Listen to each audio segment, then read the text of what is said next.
Hello everyone, welcome to Tushar education. आज हम topic देखेंगे इनर ट्रांजिशन एलिमेंट्स। ठीक है, लास्ट लेक्चर में हमने वहाँ तक कंप्लीट कर चुके थे ट्रांजिशन एलिमेंट के बारे में। मीन्स डी ब्लॉक एलिमेंट हमने पूरा देख लिया था। डी ब्लॉक का कुछ पार्ट है जिसको हम बोलते हैं इनर ट्रांजिशन एलिमेंट। अगर बात की जाए, ये जो पीरियड आते हैं ये आते हैं 6 to 7th है। हमने देखा था ना 6 और जो 7th पीरियड था वहाँ पे कुछ जगह, एक जगह पे हमने LA और एक जगह पे AC एक्टिनाइन, इनको हमने छोड़ दिया था। ठीक है, एक्चुअली क्या हो रहा था, ये जो लैथिनाइज जो मेंबर्स थे इनके वजह से पूरा का पूरा पीरियोडिक टेबल डिस्टर्ब हो रहा था। जो दोनों ग्रुप है इनको जैसे ही प्लेस कर रहे थे तो सभी बाकी जो एलिमेंट की जो प्लेस है और एज पर जैसे पुट कर रहे थे उनके बेस पे क्या हो रहा था, इनका पूरी की पूरी प्रॉपर्टीज के वजह से मिक्सअप हो रहे थे, प्रॉपर पीरियोडिक टेबल सेटअप नहीं हो रहा था। तो इनके लैथिनाइट सीरीज और एक एक्टिनाइट सीरीज दोनों को उठा के अलग एक ग्रुप बना दिया। जो 7th पीरियड के नीचे जो है वहां पे रखा, उसका नाम क्या दिया, एफ ब्लॉक। क्या दिया, एफ ब्लॉक। और इसमें कितने मेंबर्स आ गए, एक तो लैथिनाइट सीरीज का एक मेंबर आ गया और एक एक्टिनाइट सीरीज का। लैथिनाइट सीरीज जो है वो कौन सी इसकी है, 4F की, 4F सीरीज, और एक्टिनाइट सीरीज 5F। क्लियर हो रहा है? देन अब सबसे पहली चीज अगर हम बात करें, एफ ब्लॉक की कैपेसिटी कितने की है, 14। एफ की कैपेसिटी 14 की है, तो कितने एलिमेंट्स आ सकते हैं इनमें, 0 to 14। एफ ऑर्बिटल में एंड कहाँ पे होगा इनका वाला, इलेक्ट्रॉनिक कॉन्फ़िगरेशन जो है एफ ऑर्बिटल पे फिल अप होगा। तो क्या आ जाएगा, 0 to 14 तक आएगा। इसका जो पेनल्टीमेट एनर्जी लेवल है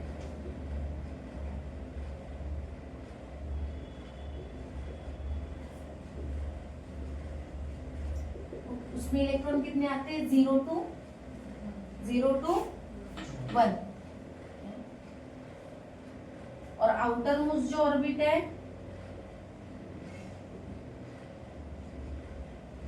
उसमें आते हैं 2 इलेक्ट्रॉन।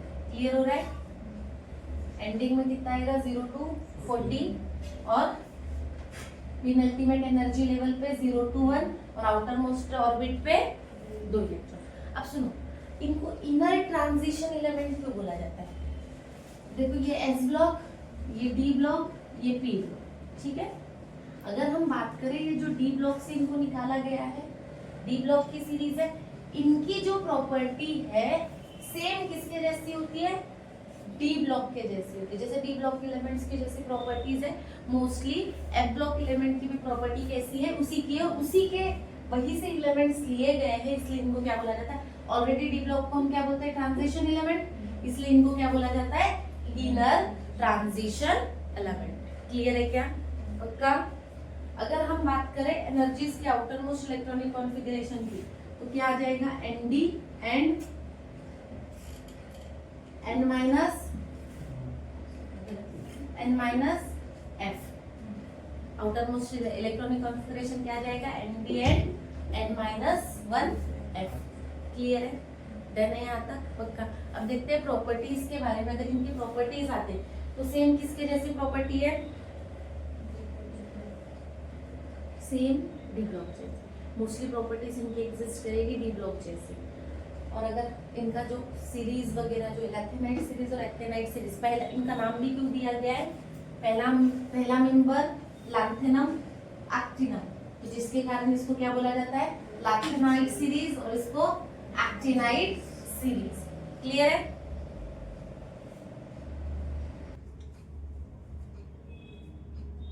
नेक्स्ट अभी देखते हैं properties of F block element. अगर प्रॉपर्टीज देखें हम एफ ब्लॉक एलिमेंट की, तो सिमिलर किससे है, डी ब्लॉक से। क्लियर हो रहा है? मोस्टली इसकी प्रॉपर्टी सिमिलर करेगी डी ब्लॉक के जैसे, रिजेंबल करता है सेम। अगर हम बात करें लैथिनाइट्स की, तो लैथिनाइट स्टार्ट होता है 57 to 71। पहला मेंबर La कौन है, लैंथेनम, और लास्ट ल्यूटेटियम। कहां से शुरू होता है, लैंथम टू Lu यू से, क्लियर है, लैंथन टू ग्लूटेटियम से, क्लियर हो रहा है, 57 to 71। अब देखते हैं इनको बोला जाता है रेयर अर्थ एलिमेंट, क्यों? देखो ऐसा नहीं कि बहुत रेयरली मिलते हैं, रीजन वो नहीं है कि रेयरली, इनको प्यूरिफिकेशन जो करने की जो मेथड, इनको प्योर फॉर्म में प्यूरिफिकेशन करना पहले कैसा था, बहुत टफ था। अगर हम बात करें थूलियम की तो ये सिल्वर से ज्यादा नेचर के अर्थ क्रस्ट में हमें मिलता है, कौन? थूलियम। पर सबसे दिक्कत क्या जाती है, इनको ये इकोनॉमिकली इम्पोर्टेंट है, इनको प्योर फॉर्म में कन्वर्ट करना, इनका एक्सट्रैक्शन करना, प्यूरिफिकेशन करना कैसा जाता है, टफ जाता है, इसीलिए हम इसको क्या बोलते हैं, रेयर अर्थ एलिमेंट्स, क्लियर है। बट अभी प्यूरिफिकेशन मेथड है, इनकी प्यूरिफिकेशन मेथड अभी अवेलेबल है कि कैसे कर सकते हैं प्यूरिफिकेशन मेथड, अभी आई है आयन एक्सचेंज रेजिन्स की जो मेथड है उससे हम इनको प्यूरिफाई कर सकते हैं। कौन सी मेथड? आयन एक्सचेंज,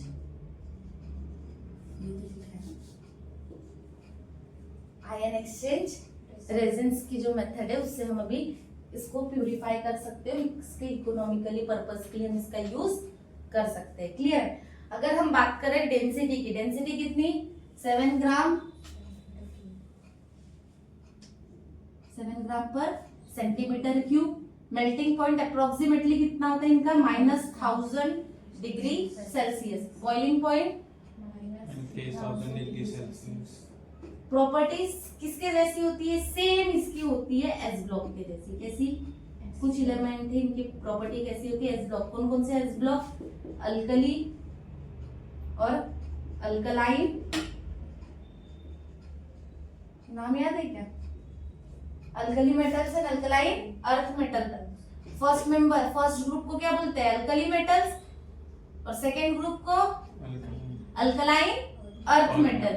उनकी जैसी इनकी प्रॉपर्टी होती है। अगर हम अल्कलाइन अर्थ मेटल को देखो, अगर वाटर के साथ मेटल अगर वाटर के साथ रिएक्ट करे तो क्या बनाते हैं? मेटल हाइड्रोक्साइड बनाते हैं। क्या बनाते हैं? Metal hydroxide. सेम लैथेनाइट्स और जो एस ब्लॉक एलिमेंट है उनकी भी प्रॉपर्टी सेम किसके जैसी जाती है? एस ब्लॉक के जैसी। वो भी अगर इनके साथ में कि कितना भी बोले ये कैसे इनर ट्रांजिशन मेटल है, मेटल तो है ही ना, इनर ट्रांजिशन मेटल्स में इनको काउंट किया जाता है। नॉन मेटल है क्या? नहीं, मेटल्स में काउंट किया जाता है। अगर बात करें तो ये भी सेम प्रॉपर्टी किसकी जैसी शो कर रहा है? एस ब्लॉक एलिमेंट की। अगर एस ब्लॉक एलिमेंट अगर हम बात करें सोडियम को अगर वाटर के साथ में या पोटेशियम को वाटर के साथ में, देखो पोटेशियम प्लस अगर हम वाटर के साथ डिसॉल्व करते हैं तो KOH मिलता है, potassium hydroxide plus hydrogen gas release होती है। तो सेम लैथेनाइड में भी सेम होता है। अगर हम वाटर में डिसॉल्व करें तो क्या मिलेगा? मेटल हाइड्रोक्साइड, क्लियर है। उसके अलावा अगर हम कॉमन ऑक्सीडेशन स्टेट देखते हैं तो कॉमन ऑक्सीडेशन स्टेट कितनी है? +2 और +3 में ये कैसे है? स्टेबल है। मोर स्टेबल कब रहेंगे ये? +2 और +3 में, ठीक है। जैसे यूरोपियम और इटरबियम की अगर हम बात करें, इटरबियम एंड यूरोपियम 2+ की स्टेट में ऑक्साइड्स या फिर इसकी जो बहुत अच्छे स्टेबल कंपाउंड्स बनाते हैं, इसलिए हम बोलते हैं ये किसमें एग्जिस्ट करता है ज्यादा? +2 में। सबसे ज्यादा हाईएस्ट ऑक्सीडेशन अगर इसकी जाती है तो वो जाती है +4। और पूरे लैथेनाइट सीरीज में सबसे ज्यादा कौन जाता है? सीरियम का +4 तक ऑक्सीडेशन स्टेट, मतलब सीरियम ही अकेला ऐसा है वहां पर जो +4 ऑक्सीडेशन स्टेट शो करता है, तो बाकी +2 और +3, क्लियर है। अब देखो स्टेबल ऑक्साइड्स की अगर हम बात करें तो M2O3 मतलब मेटल जो भी रहेगा उसकी और 3 ऑक्सीजन के एटम मिला के M2O3 पे ये कैसे रहेंगे? स्टेबल ऑक्साइड से इसके, क्लियर है। अगर हम बात करें हीट ऑफ एटोमाइजेशन की बात करें, इनकी कैसी होती है? लो होती है। कैसी होती है? कम। मतलब अगर क्या होता है heat of atomization? 1 mole of solid product converted into gaseous atom. याद आ रहा है? थर्मोडायनेमिक्स, हीट ऑफ एटोमाइजेशन क्या होता है? 1 mole of solid converted into gaseous atom, clear है। तो ये कैसी होती है? लोअर डाउन होती है। अगर हम यूरोपियम और इटरबियम की अगर हम बात करें, इनका एटॉमिक रेडियस कैसा होता है? बहुत ज्यादा होता है और लोवेस्ट इनकी एंथैल्पी ऑफ वेपराइजेशन, मतलब सेम एंथैल्पी ऑफ वेपर बनने की जो कैपेसिटी होती है इसकी कैसी होती है, लोवेस्ट होती है, पर साइज कैसा होता है, बड़ा होता है। क्लियर है। अगर हम बात करें इनकी, अगर इन दोनों एलिमेंट्स की, ytterbium and europium and ytterbium की, तो इनको अगर हम इनका सॉल्यूशन मेक करें, जैसे बेरियम का सॉल्यूशन हम बनाते हैं बेरियम, और इनकी कंडक्टिविटी कैसी हो जाती है, अगर हम इसको अमोनिया के साथ डिसॉल्व करें, किसके साथ, अमोनिया के साथ डिसॉल्व करें, तो इनका इसका एक एक्वस सॉल्यूशन बनेगा। जो एक्वस कलर्ड का जो सॉल्यूशन बनेगा, कलर्ड सॉल्यूशन, इसमें कंडक्टिविटी कैसी होती है, हाई होती है। कंडक्टिविटी जैसे बेरियम के, सेम बेरियम के जैसी प्रॉपर्टी शो करता है। बेरियम को अगर हम डिसॉल्व करें तो एक्वस सॉल्यूशन, उसकी कंडक्टिविटी क्या हो जाती है, एनहांस हो जाती है। तो सेम EU और YB भी शो करते हैं। क्लियर है। कॉमन प्रॉपर्टीज इसके जैसी, डी ब्लॉक के जैसी, इसलिए हम इसको क्या बोलते हैं, इनर ट्रांजिशंस एलिमेंट बोलते हैं। क्लियर है। अगर हम बात करें melting point, boiling point, clear हो रहा है। उसके अलावा सेम प्रॉपर्टी कैसे एग्जिस्ट करता है, एस ब्लॉक एलिमेंट की जगह, जैसे अगर हम वाटर में डिसॉल्व करें तो हाइड्रोक्साइड और हाइड्रोजन गैस रिलीज करेगा। Plus common oxidation state +2 and +3, highest +4, कौन, सीरियम। क्लियर है। अमोनिया में अगर हम इन दोनों को डिसॉल्व करें, कौन, यूरोपियम और इटरबियम को, तो क्या मिलेगा हमें, एक एक्वस सॉल्यूशन मिलेगा, जिससे वो इलेक्ट्रिसिटी को कंडक्ट कर सकता है, मतलब कंडक्शन शो कर सकता है। क्लियर हो रहा है।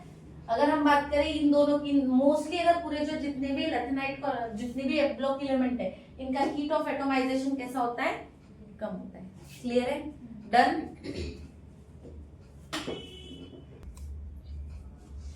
अगर हम बात करें आयनिक रेडियस की, तो आयनिक रेडियस 117 पाइकोमीटर टू 100 पाइकोमीटर तक रिड्यूस हो जाती है। सिंपल दिख रहा है, डिक्रीज हो रही है।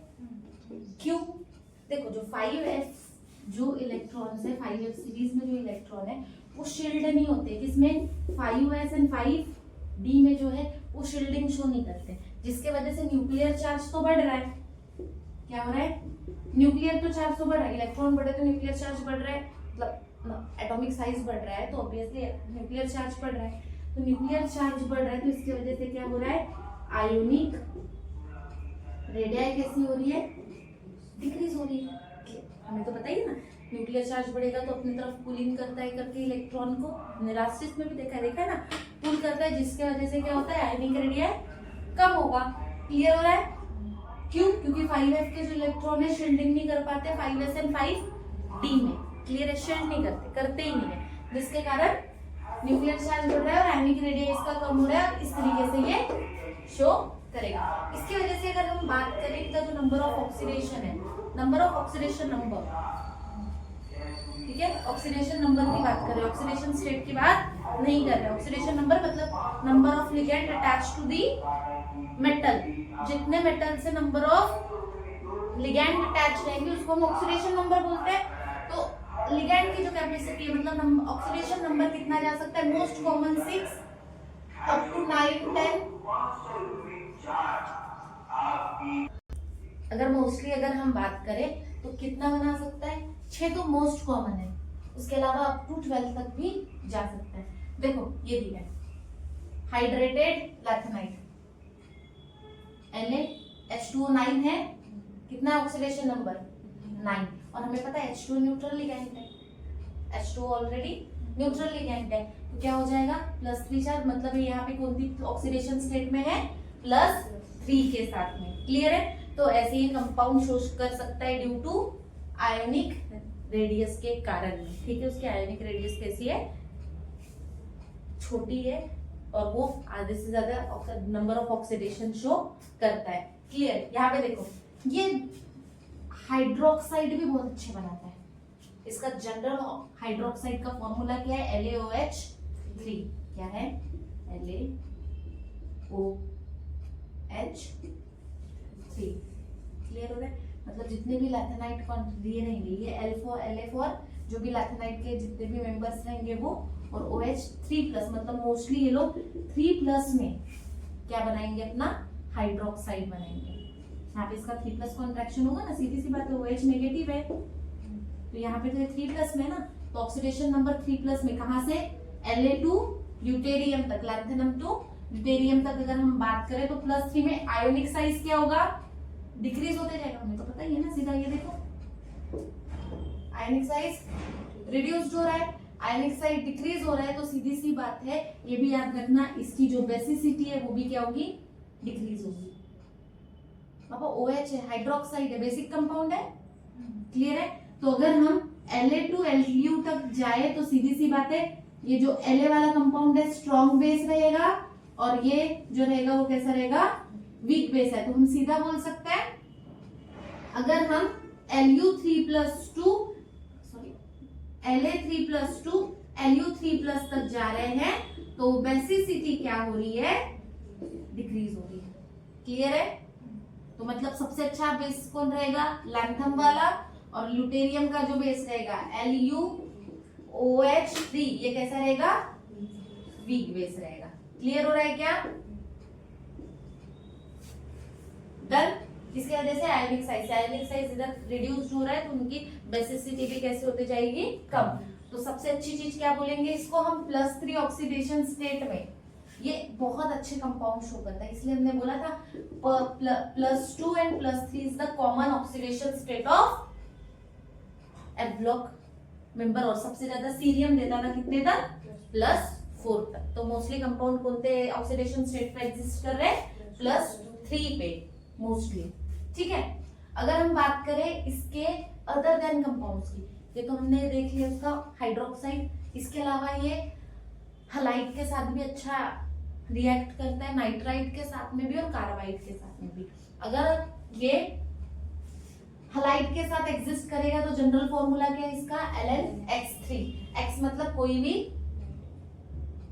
हलाइड, क्लोरीन हो सकता है, ब्रोमीन हो सकता है, आयोडीन हो सकता है, क्लियर है। और Ln ये किसके साथ रहेगा, ये नाइट्राइड है, ये लैथेनाइड नाइट्राइड, ये लैथेनाइड हलाइड, और ये लैथेनाइड अगर हम कार्बन के साथ में लैथेनाइड को अबो 2800 केल्विन टेम्परेचर पे ट्रीट करते हैं, किसको, लैथेनाइड्स को हम कार्बन के साथ, तो ये क्या बना लेंगे, कार्बाइड्स भी बना लेंगे, क्लियर हो रहा है।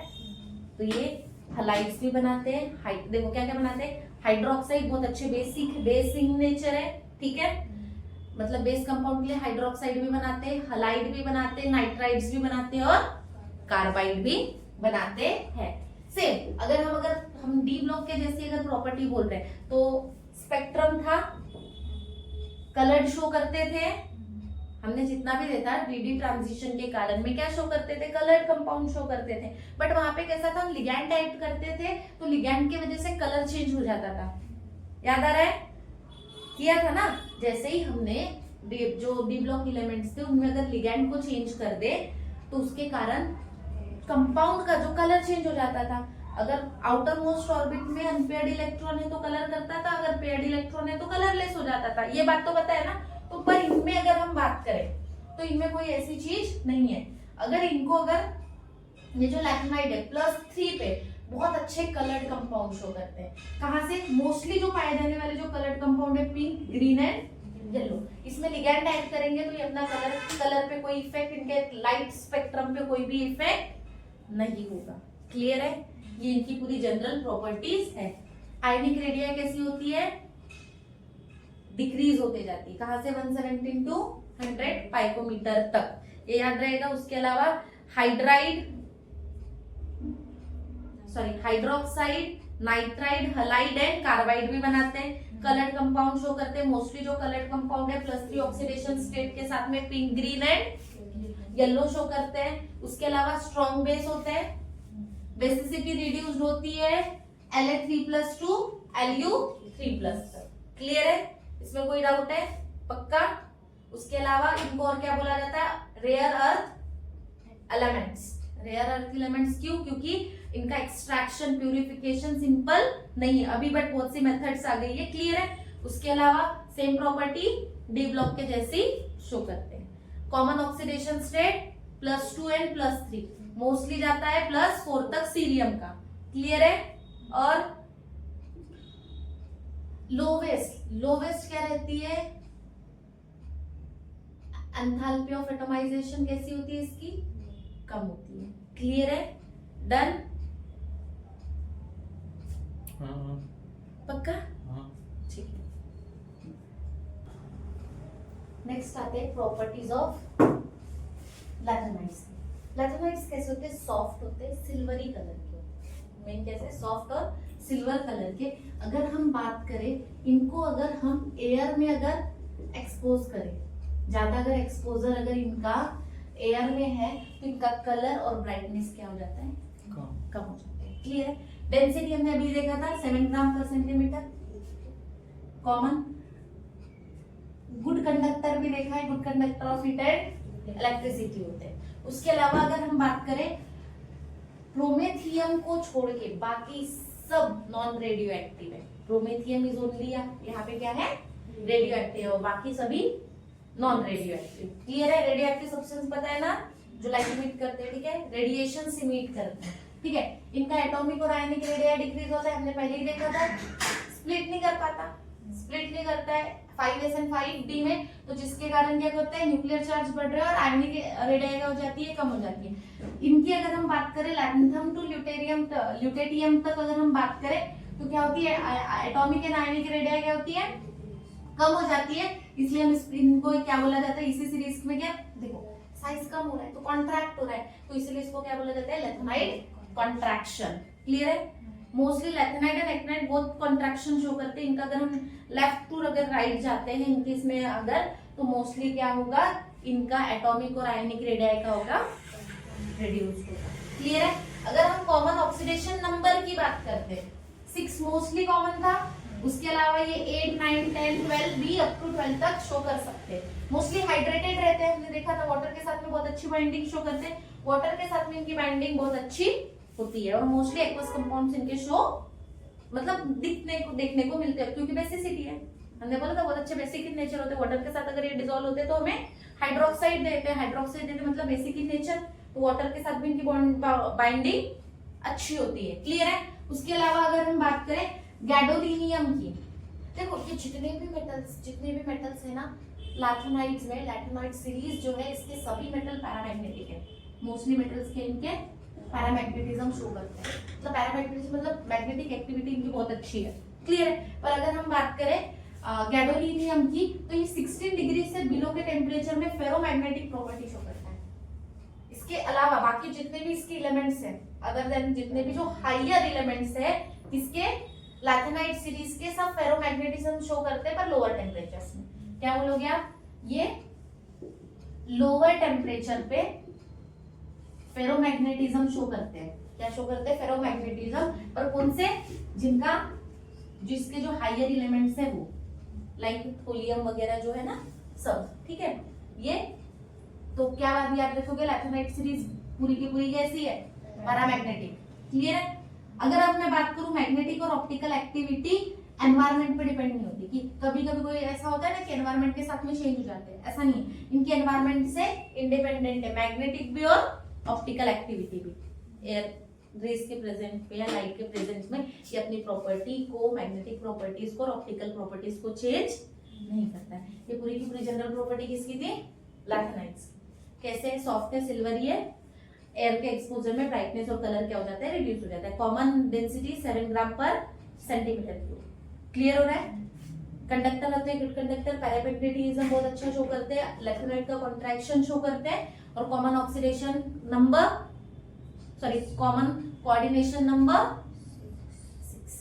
क्लियर है। उसके अलावा अप टू 12 तक भी जाते हैं। क्लियर है। हाइड्रेटेड होते हैं, वाटर के साथ में बहुत अच्छी बाइंडिंग शो करते हैं, बेसिसिटी अच्छी होती है।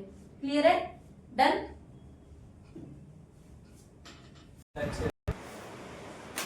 नेक्स्ट टॉपिक आता है इलेक्ट्रॉनिक कॉन्फ़िगरेशन ऑफ लैथेनाइट सीरीज। देखो नॉर्मली लैथेनाइट सीरीज के इलेक्ट्रॉनिक कॉन्फ़िगरेशन उसका नियर बाय इनर्ट गैस कौन सी है, ज़ेनॉन। तो क्या हो जाएगा, xenon 4f 014 5d 02 and 6x²।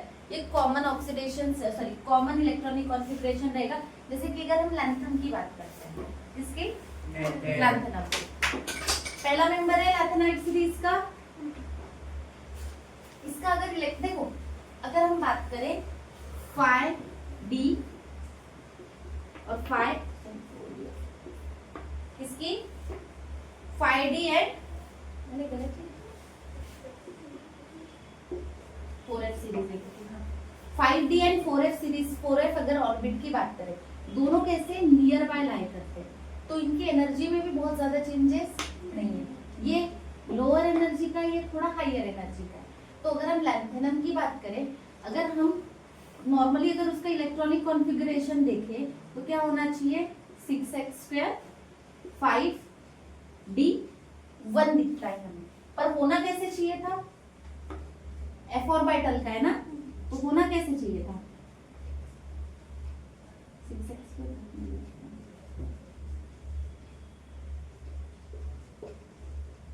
ठीक है क्या होना चाहिए था 4F1 6x² पर रहता क्या है ये क्यों क्योंकि ये लोअर एनर्जी का या हायर एनर्जी इससे पहले कौन सी ऑर्बिट में इलेक्ट्रॉन आ जाते हैं 5D में तो जो लैंथेनम का जो इलेक्ट्रॉनिक कॉन्फ़िगरेशन होता है वो क्या होता है ज़ेनॉन 5D1 6x² ठीक है 6x2 जबकि रहना क्या चाहिए था क्योंकि कौन से नंबर का है ये F ब्लॉक का है बट शो कौन सा करता है अब क्लियर है तो जनरल इलेक्ट्रॉनिक कॉन्फ़िगरेशन क्या रहेगा ये 6x² 5D में 0 या फिर 1 इलेक्ट्रॉन और 4F में 0 to 40 क्लियर है नेक्स्ट आयोनाइजेशन एंथैल्पी हमें बताइए आयोनाइजेशन एंथैल्पी अगर हम लैंथम तो ल्यूटेरियम तक जाएंगे तो क्या होगी डिक्रीज होगी हमें ये बात सिर्फ इतनी इसमें क्या याद रखना है सभी मोस्टली ज्यादातर क्या था आयोनाइजेशन एंथैल्पी अगर लैथोनाइट सीरीज के देखें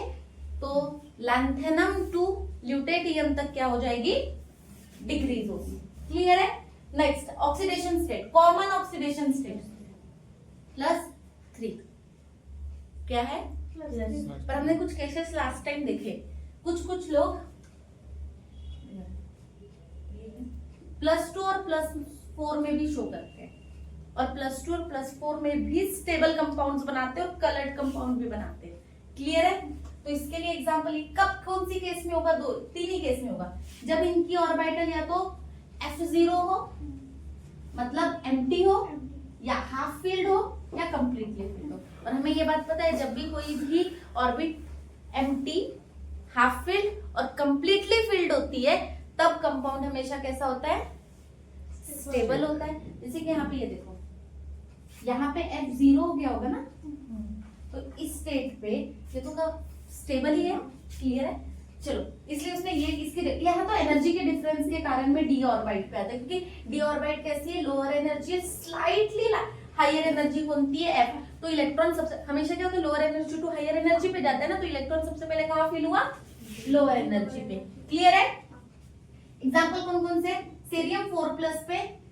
F0 पे रहता है F ऑर्बिटल एम्प्टी होती है EU 2+ और TB 4+ पे कैसे रहते हैं हाफ फील्ड और कंप्लीटली फील्ड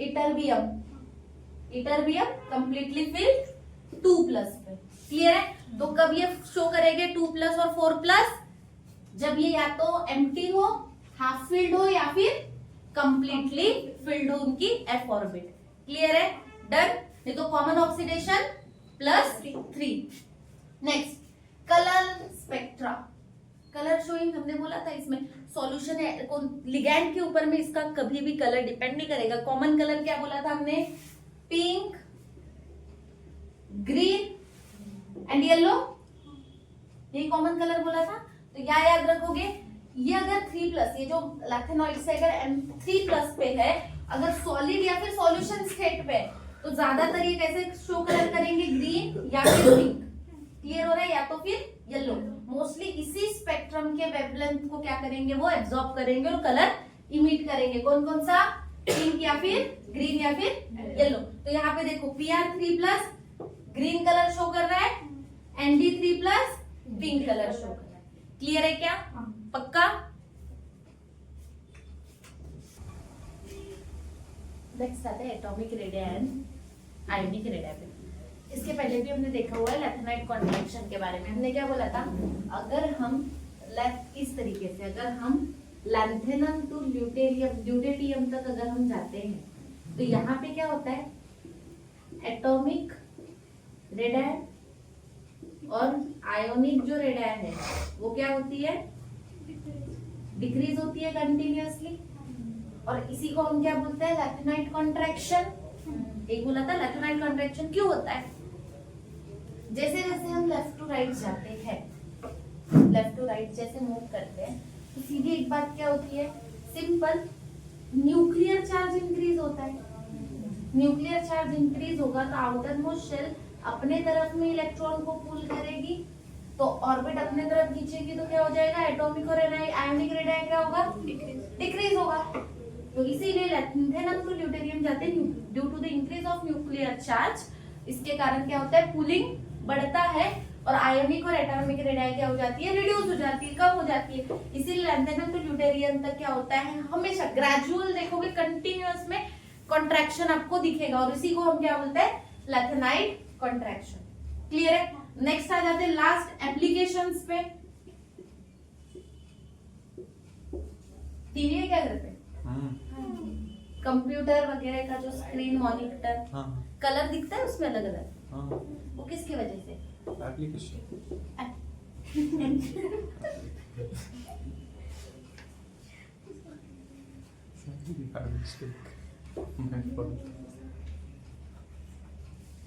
क्या मतलब, सेंस नहीं था कुछ।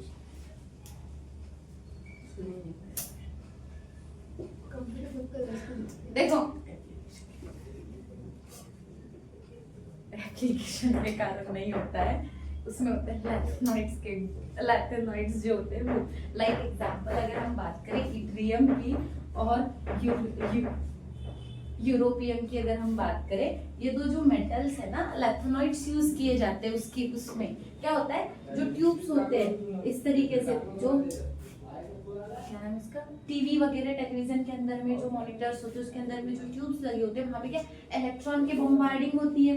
इलेक्ट्रॉन जैसे बम्बार्ड करते हैं तो ये जो लैथिनॉइड्स है वो क्या करते हैं, इलेक्ट्रॉन को एब्जॉर्ब करते हैं और लाइट इमिट करना स्टार्ट करते हैं, और उसी लाइट इमिशन से हमें कलर्स देखने को मिलते हैं। तो इसकी एप्लीकेशन हम डे टू डे यूज में करते ही हैं।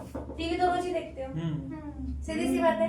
तो एप्लीकेशन में यूज नहीं होता, यूज कहाँ में होता है, टेलीविजन में लैथिनॉइड्स का, किस लिए, लाइट इमिशन के लिए। क्लियर है। क्या होगा, ये जो इलेक्ट्रॉनिक ट्यूब होते हैं उसमें क्या होगा, इलेक्ट्रॉन को बम्बार्ड करेंगे तो वहां पे लैथिनॉइड्स प्रेजेंट होते हैं। ये जो लैथिनॉइड्स है इलेक्ट्रॉन को एब्जॉर्ब करके लाइट का, इंटेंस लाइट, कलरफुल लाइट्स का क्या करते हैं, इमिशन करते हैं। इसीलिए 2 to 3 लैथिनॉइड्स यूज किए जाते हैं टीवी का जो ट्यूब होता है उसमें कलर इमिशन के लिए। क्लियर है। तो यहाँ पे हमारी एप्लीकेशन किसकी डन हो जाती है, लैथिनॉइड। यहाँ पे हमारा पूरा लैथिनॉइड डन होता है, कहां से, लैंथेनम टू ल्यूटेरियम तक। ठीक है। नेक्स्ट हमारा टॉपिक क्या आता है, एक्टिनाइड सीरीज। नेक्स्ट आते एक्टिनॉइड्स पे। एक्टिनॉइड्स पहला नंबर,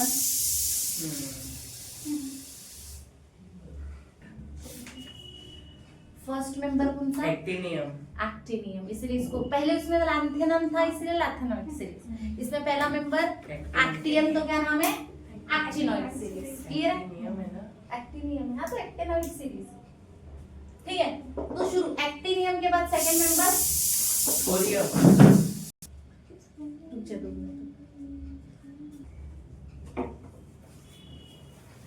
नेक्स्ट क्या आते हैं, थोरियम। एक्टिनियम के बाद कौन सा मेंबर आता है, थोरियम। थोरियम टू लॉरेशियम तक ये मेंबर पूरे स्टार्ट होते हैं 72 to 103 तक। क्लियर है।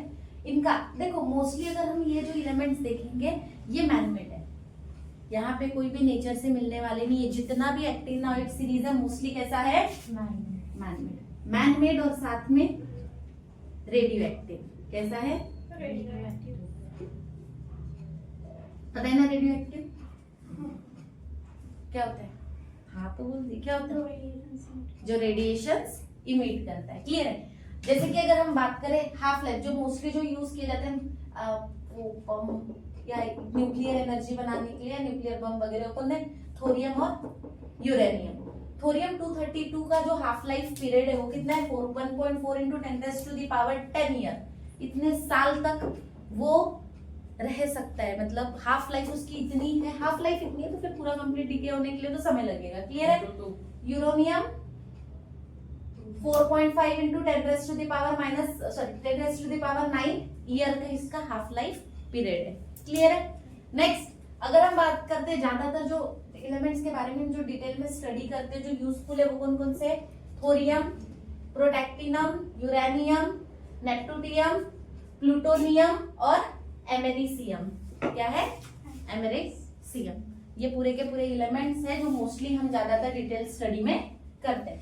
अगर हम जनरल इन जो मेटल्स का अगर जनरल मेल्टिंग पॉइंट्स देखें तो वो कितना है? Approximately 1000 degree Celsius, boiling point 3000 degree Celsius, density 15 to 20 gram, approximately 15 to 20 ग्राम पर सेंटीमीटर क्यूब। ठीक है? अगर हम बात करें ये जो मेटल्स है हॉट वाटर के साथ में रिएक्शन शो करते हैं और क्या बनाते हैं? Hydroxide and hydrogen. पर कोल्ड वाटर के साथ रिएक्ट नहीं। क्लियर है? हॉट वाटर के साथ रिएक्शन देते हैं और हाइड्रोक्साइड्स बनाते हैं। Electronic configuration radon 5s014 6 d02 और 7s2। ये इसका जनरल इलेक्ट्रॉनिक कॉन्फ़िगरेशन है। उसका क्या था? Xenon 4f014 5d02 6s। ये किसका है? लैथेनाइट का। ये किसका है? लैथेनाइट सीरीज का। और ये एक्टिनाइट सीरीज। क्लियर है? ऑक्सीडेशन स्टेट कॉमन इसकी भी क्या है? +3 और अप्रॉक्स कहां तक जाती है? +6 तक। डिपेंड करेगा कितने इलेक्ट्रॉन्स वो आउटर मोस्ट शेल के रिमूव करेगा तो मोस्टली कहां तक जा सकती है, पर कॉमन कौन सी है? +3। सेम इनका भी लैथेनाइट कॉन्ट्रैक्शन होता है। क्या होगा? लैथेनाइट कॉन्ट्रैक्शन होता है, सॉरी एक्टिनाइट कॉन्ट्रैक्शन होता है। इसकी एक प्रॉपर्टी है। क्लियर है? अब देखते हैं प्रॉपर्टीज ऑफ एक्टिनॉइड्स। प्रॉपर्टीज अगर एक्टिनाइट सीरीज की देखें तो जैसी किसकी? लैथेनाइट सीरीज की थी सेम उसी के जैसी इसकी प्रॉपर्टीज। अगर हम बात करें कलर कैसा था? सिल्वरी व्हाइट था। इसका भी कलर कैसा रहेगा? सिल्वरी व्हाइट रहेगा। क्लियर है? रेडियो एक्टिव थे, ये भी रेडियो एक्टिव है, ये भी रेडियो एक्टिव एलिमेंट है। लैथेनाइट कॉन्ट्रैक्शन होता था, यहाँ पे भी एक्टिनाइट कॉन्ट्रैक्शन होता है। अगर हम एक्टिनियम से अगर लॉरेंशियम तक अगर हम जाते हैं तो हमें क्या मिलेगा? यहाँ पे एटॉमिक रेडाई, एटॉमिक रेडाई, इसकी आयोनिक रेडाई क्या होगी? डिक्रीज होगी। सेम रीजन सेम ही रहेगा। क्या होगा? न्यूक्लियर चार्ज इंक्रीज होगा और पुलिंग होगी इलेक्ट्रॉन की, तो क्या हो जाएगा? आयोनिक रेडाई कम हो जाएगी। तो एक्टिनाइट टू अगर लॉरेंशियम तक जाते हैं तो क्या होगा? Actinide contraction. क्या बोलोगे? एक्टिनाइट। और लैथेनाइट्स का हो रहा है तो लैथेनाइट कॉन्ट्रैक्शन। क्लियर हो रहा है? उसके अलावा अगर हम बात करें तो मोस्टली इनका ऑक्सीडेशन स्टेट क्या है? ग्रेजुअली इंक्रीज, मोस्टली +6 तक जाता है, पर सबसे ज्यादा सभी एलिमेंट्स का ऑक्सीडेशन स्टेट क्या है? +3।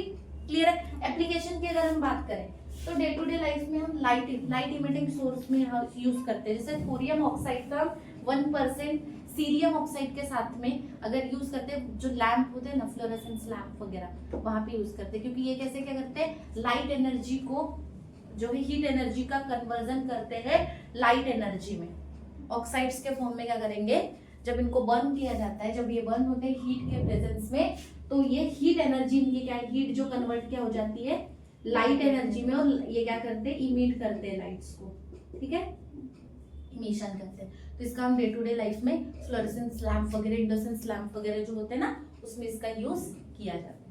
क्लियर है? इनर्ट गैसेस को बर्न वगैरह करके। क्लियर है? तो लाइट को इमिट करना स्टार्ट करते हैं। ऑलरेडी रेडियो एक्टिव, ये तो पता ही है, तो उसके वजह से लाइट इमिशन तो होता ही है, रेडिएशन इमिट होता ही है। क्लियर है? तो ये यहाँ तक क्या था हमारा? एक्टिनॉइड। देखो जो दो इम्पोर्टेंट क्वेश्चंस आते हैं आपके इस टॉपिक में से पूरा, एक आता है similarities and differences in lanthanoids and actinoids. कुछ सिमिलैरिटीज दोनों में भी है। पहली कौन सी? +3 ऑक्सीडेशन दोनों का कॉमन था। Yes. सिल्वरी ग्ले दोनों थे। मोस्टली अगर हम बात करें इनकी f ऑर्बिटल ग्रेजुअली फील हो रही थी। उसके अलावा एटॉमिक रेडियस, लैथोनाइट भी कॉन्ट्रैक्शन करता था, एक्टिनोइड भी कॉन्ट्रैक्शन करता था। उसके अलावा नाइट्राइड, हाँ तो वही तो आयोनिक रेडियो और एटॉमिक रेडियो के बारे में तो अभी तो बोले ना, लैथोनाइट कॉन्ट्रैक्शन है, एक्टिनाइट कॉन्ट्रैक्शन दोनों में होता था। Electronegativity of element is low. Electronegativity low होती है जिसकी वजह से Highly हाईली reactive. रिएक्टिव होते हैं दोनों के दोनों। उसके अलावा बहुत से कंपाउंड बनाते हैं, नाइट्रेट, पेंटोक्लोरेट, सल्फेट्स वगैरह, दोनों कंपाउंड्स। क्लियर है? वही अगर डिफरेंसेस की बात करें तो इसका +3 ऑक्सीडेशन कॉमन था, और ज्यादातर अगर हम देखें एक्टिनोइड्स +6, +4, +5, +7 तक के ऑक्सीडेशन स्टेट में एग्जिस्ट करते थे, पर लैथोनाइड उतना ऑक्सीडेशन स्टेट शो नहीं करता था। +3, +2 एंड +4 में ज्यादातर स्टेबल कंपाउंड्स देते थे। अगर देखा जाए तो एक्टिनोइड के पूरे मेंबर रेडियो एक्टिव है, और लैथोनाइड का सिर्फ एक, कौन सा? एक्सेप्ट लिखवाया था, कौन सा था अभिजीत?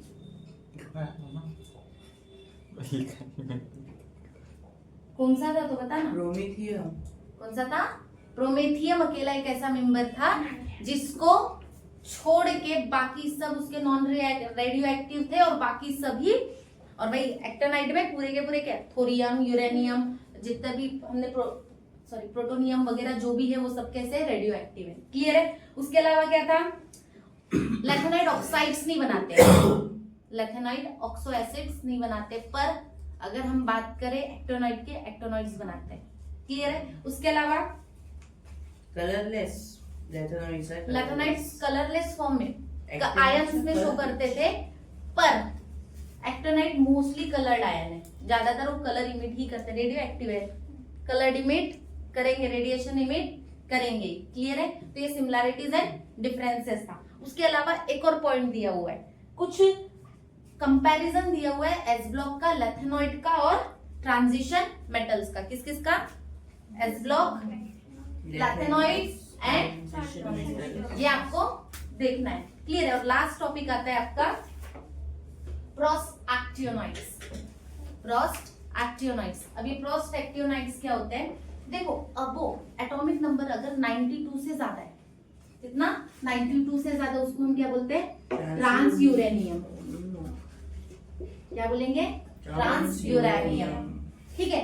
अब सीधी सी एक बात है, 93 to 103 तो हमने एक्टिनाइड सीरीज में ले लिया, ये कहाँ आ गए? एक्टिनोइड सीरीज में आ गए। तो बाकी जो 104 to 1018 तक जो एलिमेंट आते हैं वही क्या है? प्रोस्टैक्टिनोइड्स है। ये भी मोस्टली क्या होते हैं? रेडियो एक्टिव ही होते हैं। जो जितने भी ज्यादातर जो हाइयर जो एलिमेंट्स है ना, वो मोस्टली क्या है? रेडियो एक्टिव इन नेचर है। और ज्यादातर क्या किया जाता है, इनको मैन मेड है, जैसे रुदरफोर्डियम जो है, नाम से ही क्या समझ में आ रहा है? एक साइंटिस्ट का नाम याद आ रहा है क्या? रुदरफोर्ड। उन्होंने डिस्कवर किया होगा तो उनके नाम पे दे दिया है। जैसे अमेरिसियम, कई अमेरिका वगैरह ऐसे समथिंग कुछ जगह, तो समझ रहे हो, नेमिंग भी उसकी उसी वे से की हुई है। तो 104 to 1018 वाले जो एलिमेंट्स है उनको हम क्या बोलते हैं? प्रोस्टैक्टियोनाइड्स। क्या बोलोगे? प्रोस्टैक्टियोनाइड्स। और 92 के अबो वालों को हम क्या बोलते हैं? Trans uranium. 93 से 1903 पे हमने काय में डाल दिया? एक्टिनोइड्स में। और बाकी जो 104 टू प्रोस्टैक्टियोनाइड, उसके बाद वाले एक्टिनोइड के बाद वाले, प्री होता तो पहले हो जाता ना, पोस्ट हो गया। ठीक है, डन। यहाँ पे आपका पूरा का पूरा चैप्टर क्या होता है? एंड होता है। इसमें से लैथोनाइड एक्टिनाइड कॉन्ट्रैक्शन इंपॉर्टेंट है। कलर स्पेक्ट्रम जो था हमने किसका पढ़ा था? ट्रांजिशन एलिमेंट्स का। जो जीरो पे अगर अनपेयर्ड इलेक्ट्रॉन रहे तो कलर शो करता है, अगर पेयर्ड पूरे अनपेयर्ड इलेक्ट्रॉन रहे, जीरो रहे तो क्या देगा? एम्प्टी रहेगा, तो कलरलेस होते हैं। तो एक क्वेश्चन इंपॉर्टेंट आ जाता है, प्रॉपर्टीज इंपॉर्टेंट आ जाती है। KMnO4 वाली जो रिएक्शंस थी, फॉर्मेशन पोटेशियम पर मैग्नेट एंड पोटेशियम डाइक्रोमेट की रिएक्शंस जो थी, वो इंपॉर्टेंट टॉपिक है। उसके बाद लैथेनाइट एक्टिनोइड कॉन्ट्रैक्शन और सिमिलैरिटीज एंड डिफरेंसेस। क्लियर है? तो यहाँ पे आपका पूरा चैप्टर खत्म होता है। Thank you so much.